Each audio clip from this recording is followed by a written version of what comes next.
কোরবানি হজের একটা অংশ।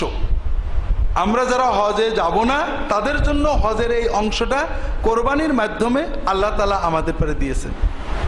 আল্লাহ কোরআন কারীমে বলেছেন, লা ইয়ানালাল্লাহু লুহুমুহা ওয়ালা দিমাউহা ওয়ালাকিন ইয়ানালুহু তাকওয়া মিনকুম। আল্লাহ রক্তও নেন না, আল্লাহর কাছে গোশতও যায় না, শুধু আল্লাহ অন্তরের নিয়ত তাকওয়া দেখেন। কাজে কোরবানির ক্ষেত্রে আমাদের নিয়ত, আল্লাহ তুমি হুকুম করেছো আমার আওলাদেরা খাবে, গরিবেরা খাবে, আত্মীয় স্বজন খাবে, আমি সওয়াব পাবো, এই চিন্তায় কোরবানি দিতে হবে। কোরবানি লোকে দেখবে, ছোট গরু দিলে মানুষে কি বলবে, একটু বড় দিতে হবে, অথবা গোশত যত বেশি আমি ঘরে ফ্রিজে রাখতে পারি অনেকদিন, এই চিন্তায় কোরবানি দিলে তো কোরবানি হলো না। কোরবানি আল্লাহর জন্য আমি ব্যয় করব, আমার সন্তান খাবে এটাও, গরিবেরা খাবে এটাও, আত্মীয় স্বজন খাবে এটাও, আল্লাহর হুকুম হিসেবে আমি পালন করব।